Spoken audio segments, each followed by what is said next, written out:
നമസ്കാരം, ഞാൻ Joyce Mathew. ഷെഖേന news world ടുഡേയിലേക്ക് സ്വാഗതം.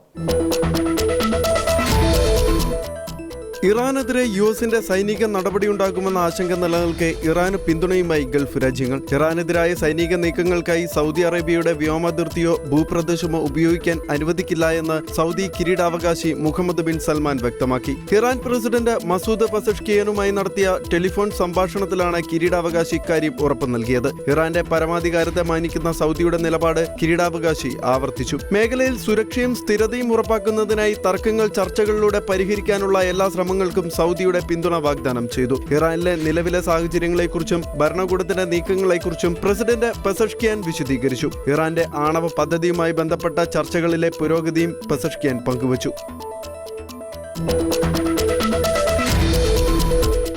ഭീകര സംഘടനയായ ഹമാസുമായി ബന്ധമുണ്ടെന്ന് സമ്മതിച്ച പാക് ലഷ്കർ കമാൻഡർ ഫൈസൽ നദീം. ഹമാസ് ലഷ്കർ ബന്ധം, ആയുധ പരിശീലനം, ധനസമാഹരണം എന്നിവ ഉൾപ്പെടുന്ന വ്യാപക സഖ്യത്തിന്റെ ഭാഗമാണെന്ന വിലയിരുത്തലിലാണ് രഹസ്യാന്വേഷണ ഏജൻസികൾ നൽകുന്നത്. പാകിസ്ഥാൻ മർക്കസി മുസ്ലിം ലീഗ് പാർട്ടി കമാൻഡറാണ് നദീം. ലഷ്കറിന്റെ രാഷ്ട്രീയ പാർട്ടിയാണ് PMML. 2024 ദോഹയിൽ മുതിർന്ന ഹമാസ് നേതാക്കളെ കണ്ടെന്നും ജമ്മു കാശ്മീരിലെ പഹൽഗാം ഭീകരാക്രമണത്തിന് പിന്നിലെ സൂത്രധാരൻ സൈഫുള്ള കസൂരി തനിക്കൊപ്പം ഉണ്ടായിരുന്നെന്നും നദീം വെളിപ്പെടുത്തി. ഹമാസ് നേതാവ് ഖാലിദ് മഷാലിനെയാണ് ഇരുവരും സന്ദർശിച്ചത്. ജനുവരി 7-ന് ഗുജ്റാൻ വാലിയിൽ നടന്ന PMML പരിപാടിക്കിടെ ഹമാസ് കമാൻഡർ നാജി സഹീറും ലഷ്കർ കമാൻഡർ റഷീദ് അൽ സദ്ദുവും കൂടിക്കാഴ്ച നടത്തിയതായി മുൻപ് റിപ്പോർട്ടുകൾ പുറത്തുവന്നിരുന്നു. 2023 ഒക്ടോബർ മുതൽ ഏകദേശം 15 തവണ സഹീർ പാകിസ്ഥാൻ സന്ദർശിച്ചതായും വിവരമുണ്ട്. ആഗോള ഭീകര സംഘടനകൾക്കിടയിൽ ഏകോപനം സംഭവിക്കുന്നതിന് തെളിവാണ് പുതിയ വെളിപ്പെടുത്തൽ. US ഭീകര സംഘടനകളായി പ്രഖ്യാപിച്ച 2 സംഘടനകൾ തമ്മിലുള്ള സഹകരണം ആശങ്കയോടെയാണ് ലോകരാജ്യങ്ങൾ കാണുന്നത്. ഇന്ത്യ ഉൾപ്പെടെയുള്ള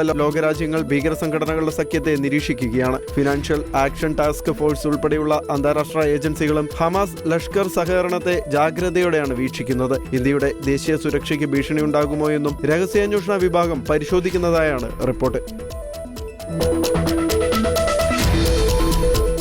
സർക്കാർ ഏജൻസികളിലും സർവകലാശാലകളിലും പുതിയ H-1B വിസ അപേക്ഷകൾ മരവിപ്പിക്കുവാൻ നിർദ്ദേശം നൽകിയിരിക്കുകയാണ് ടെക്സാസ് ഗവർണർ. അമേരിക്കൻ പൗരന്മാരായ തൊഴിലാളികളെ സംരക്ഷിക്കുവാനാണ് നീക്കമെന്നാണ് ടെക്സാസ് ഗവർണറായ ഗ്രേഗ് അബോട്ട് നിർദ്ദേശത്തെക്കുറിച്ച് വിശദമാക്കുന്നത്. അമേരിക്കയിലെ തൊഴിലുകൾ അമേരിക്കക്കാർക്ക് ലഭിക്കണമെന്ന് വ്യക്തമാക്കുകയാണ് 2027 മെയ് 31 വരെ പുതിയ H-1B വിസ അപേക്ഷകൾ മരവിപ്പിക്കുവാൻ റിപ്പബ്ലിക്കൻ ഗവർണർ നിർദ്ദേശിച്ചിരിക്കുന്നത്. ഫെഡറൽ പ്രോഗ്രാമിലെ ദുരുപയോഗങ്ങൾ തടയുന്നതിനും അമേരിക്കക്കാർക്ക് അവസരം ലഭിക്കുന്നതിനുമാണ് നീക്കമെന്നാണ് വിലയിരുത്തൽ. അമേരിക്കയിൽ തൊഴിൽ തേടുന്ന ഇന്ത്യക്കാർ ഉൾപ്പെടെയുള്ള വിദേശികൾക്ക് കനത്ത തിരിച്ചടിയാണ് ഈ നടപടി. യോഗ്യതയുള്ള അമേരിക്കൻ തൊഴിലാളികളെ നിയമിക്കാൻ ശ്രമിക്കാതെ കുറഞ്ഞ ശമ്പളത്തിൽ വിദേശ തൊഴിലാളികളെ നിയമിക്കുന്നതിനായി ചിലർ H-1B വിസ ദുരുപയോഗം ചെയ്യുന്നതായാണ് ഗവർണറുടെ ആരോപണം.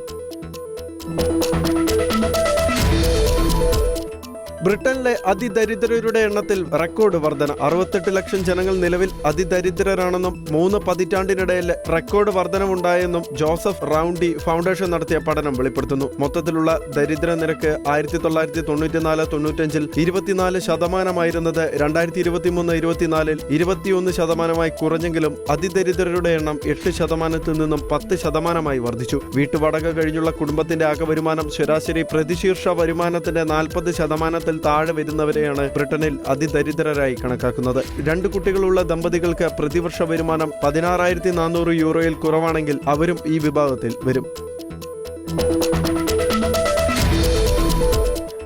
നൈജീരിയയിലെ കോഗി സംസ്ഥാനത്ത് ദേവാലയത്തിൽ നിന്നും സായുധ സംഘം തട്ടിക്കൊണ്ടുപോയ 27 ക്രൈസ്തവ വിശ്വാസികളെയും മോചിപ്പിച്ചു. 1.5 മാസത്തോളം നീണ്ട തടവിനൊടുവിലാണ് സ്ത്രീകളും കുട്ടികളും അടങ്ങുന്ന സംഘത്തിന് മോചനം ലഭിച്ചത്. കഴിഞ്ഞ ഡിസംബർ 14-ന് കബ്ബാബുനു മേഖലയിലെ അയറ്റോറോഗിരി ഗ്രാമത്തിൽ നടന്ന അക്രമത്തിലാണ് ഫുലാനി സായുധ സംഘം ക്രൈസ്തവ വിശ്വാസികളെ തട്ടിക്കൊണ്ടുപോയത്. ജനുവരി ആദ്യം മുതൽ ഘട്ടം ഘട്ടമായാണ് മോചനം സാധ്യമായത്.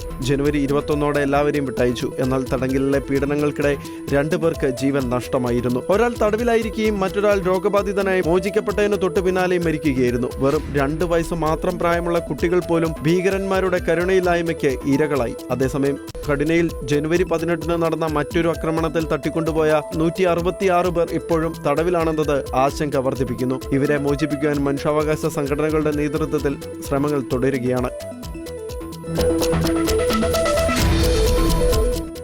ബ്രിട്ടനിൽ ആഞ്ഞടിക്കുന്ന ചന്ദ്ര കൊടുങ്കാറ്റിലും കനത്ത മഴയിലും ജനജീവിതം ദുസ്സഹമാകുന്നു. വടക്കൻ അയർലൻഡ്, തെക്കു പടിഞ്ഞാറൻ ഇംഗ്ലണ്ട് എന്നിവിടങ്ങളിൽ റെഡ്, ആംബർ അലർട്ടുകൾ പ്രഖ്യാപിച്ചു. മണിക്കൂറിൽ 75 മൈൽ വേഗതയിൽ വീശിയടിക്കുന്ന കാറ്റും കനത്ത മഴയും വലിയ നാശനഷ്ടങ്ങൾ സൃഷ്ടിക്കുന്നു. കനത്ത മഞ്ഞുവീഴ്ചയ്ക്കും സാധ്യതയുള്ളതിനാൽ രാജ്യം അതീവ ജാഗ്രതയിലാണ്. കൊടുങ്കാറ്റ് ഏറ്റവും ശക്തമായി ബാധിച്ച വടക്കൻ അയർലൻഡിൽ 200-ലധികം സ്കൂളുകൾക്ക് ഇന്ന് അവധി പ്രഖ്യാപിച്ചു.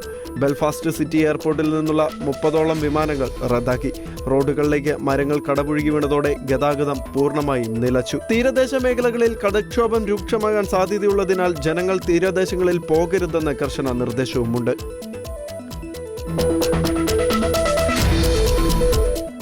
വഴക്കമുള്ളതും ഒരു മുടിനാരിനോളം മാത്രം വലിപ്പമുള്ളതുമായ ഫൈബർ ചിപ്പുകൾ വികസിപ്പിച്ച് ചൈനീസ് ശാസ്ത്രജ്ഞർ. ഈ കണ്ടുപിടുത്തത്തെക്കുറിച്ച് പിയർ റിവ്യൂഡ് ജേണലായ നേച്ചർ പഠനം പ്രസിദ്ധീകരിച്ചിട്ടുണ്ട്. ഷാങ്ഹായിലുള്ള ഫുഡാൻ സർവകലാശാലയിലെ ചൈനീസ് അക്കാദമി ഓഫ് സയൻസിലെ അംഗമായ ഹൊയ്ഷെങ് ആണ് പഠനത്തിന് നേതൃത്വം നൽകിയത്. ഭാവിയിൽ വലിയ സ്മാർട്ട് ഫോണുകളുടെയും കമ്പ്യൂട്ടറുകളുടെയും ആവശ്യകത ഇല്ലാതാക്കാൻ കഴിയുന്ന ഒരു സാങ്കേതിക വിദ്യയാണ് ചൈനീസ് ഗവേഷകർ കണ്ടെത്തിയിരിക്കുന്നത്. ഈ വിപ്ലവകരമായ കണ്ടുപിടുത്തത്തിന് ഫൈബർ ഇന്റഗ്രേറ്റഡ് സർക്യൂട്ട് എന്ന് പേരിട്ടിരിക്കുന്നു. കമ്പ്യൂട്ടർ ചിപ്പുകൾ സാധാരണയായി വളയ്ക്കുവാൻ കഴിയാത്തതും കട്ടിയുള്ളതും ചതുരാകൃതിയിലുള്ളതുമായ പ്ലേറ്റുകളിലാണ് നിർമ്മിക്കുന്നത്. എന്നാൽ ഏതു വിധത്തിലും വളയ്ക്കുവാൻ കഴിയുന്ന ഒരു വഴക്കമുള്ള അടിത്തറയിലാണ് ചൈനീസ് ശാസ്ത്രജ്ഞർ ഈ പുതിയ സർക്യൂട്ട് രൂപകൽപ്പന ചെയ്തിരിക്കുന്നത്. ഈ ഫൈബർ ചിപ്പ് മനുഷ്യന്റെ മുടി പോലെ നേർത്തതാണ്. ഈ നൂലിന്റെ 1 സെന്റിമീറ്ററിൽ മാത്രം 10 ലക്ഷം ട്രാൻസിസ്റ്ററുകൾ അടങ്ങിയിരിക്കുന്നു. ഇതിന്റെ പ്രോസസിംഗ് പവർ ഒരു ആധുനിക കമ്പ്യൂട്ടറിന്റെ CPU-ന്റേതിന് സമാനമാണെന്ന് ഗവേഷകർ അവകാശപ്പെടുന്നു.